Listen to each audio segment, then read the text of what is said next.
Hello student, NEET PYQ series का question number 59। Light travels a distance x in time t1 in air and 10x in time t2 in another denser medium. Full stop. What is the critical angle for this medium? और यहाँ पे 4 option दिए गए हैं और ये जो question है वो नीट 2023 में आया हुआ क्वेश्चन है। बहुत ही सिंपल क्वेश्चन है, क्रिटिकल एंगल के कंसेप्ट पे बेस्ड क्वेश्चन है। तो आइए हम लोग इसको यहां पे सॉल्व करते हैं। देखिएगा, जब भी हम लोग क्रिटिकल एंगल की बात करते हैं तो क्रिटिकल एंगल तभी पॉसिबल है जब लाइट डेंसर मीडियम से रेयरर मीडियम में मूव कर रहा हो, पास कर रहा हो। क्लियर? तो अब यहां पर अगर मान लिया ये आपका बाउंड्री है, ऊपर हमने लिया रेयरर मीडियम में एयर और नीचे लिया कोई भी मीडियम जो कि एयर के रिस्पेक्ट में डेंसर मीडियम में है।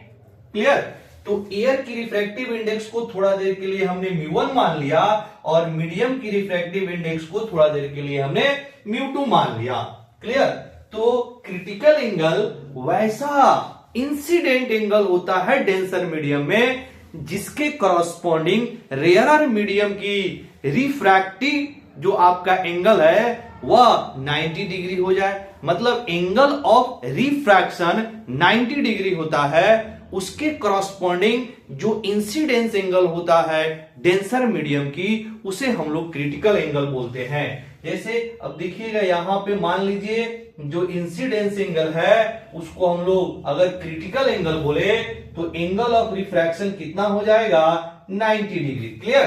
तो अगर इस पॉइंट को हम P मान ले और इस पॉइंट P पे अगर हम लोग यूज करें स्नेल्स लॉ तो ये हो जाएगा आपका μ1 sin 90 degree is equal to μ2 sin theta c। Clear? यानी कि यहां पर अगर हम स्नेल्स लॉ यूज करेंगे तो μ1 sin 90 degree is equal to μ2 sin theta c। अब यहां पे sin 90 इज इक्वल टू 1 होता है तो यहां पे अगर हम लोग निकाले sin theta c is equal to क्या हो जाएगा μ1 डिवाइडेड बाय μ2। क्लियर? अब यहां पर म्यू की जो डिफाइंड डेफिनेशन होती है वो होती है speed of light in vacuum divided by speed of light in medium. तो अगर हम लोग μ1 की बात करें तो μ1 इज इक्वल टू क्या हो जाएगा c बटा v1 divided by μ2 is equal to c divided by v2। c क्या है? Speed of light in vacuum, जिसकी वैल्यू होती है 3 इंटू 10⁸ मीटर पर सेकेंड। अब यहां पर जो लाइट का स्पीड है एयर में उसको हमने v1 मान लिया और लाइट की स्पीड मीडियम में हमने v2 मान लिया। इसको अब थोड़ा सा सिंप्लीफाई करेंगे, sin theta c is equal to c by v1 into v2 by c। अब ये c से c कट जाएगा, अब ये आ जाएगा v2 divided by v1। Clear? अब हम लोग को स्पीड निकालना in the term of distance and time. Clear? तो स्पीड होता है डिस्टेंस अपॉन टाइम। अब देखिएगा मीडियम में जो आपका डिस्टेंस ट्रेवल कर रहा है लाइट वह 10x कर रहा है कितने टाइम में? तो t2 टाइम में। तो यहां पर आप लिख सकते हैं this imply theta c is equal to v2 is equal to 10x divided by t2।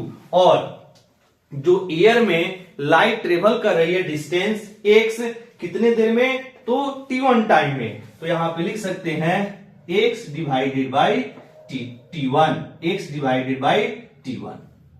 Clear?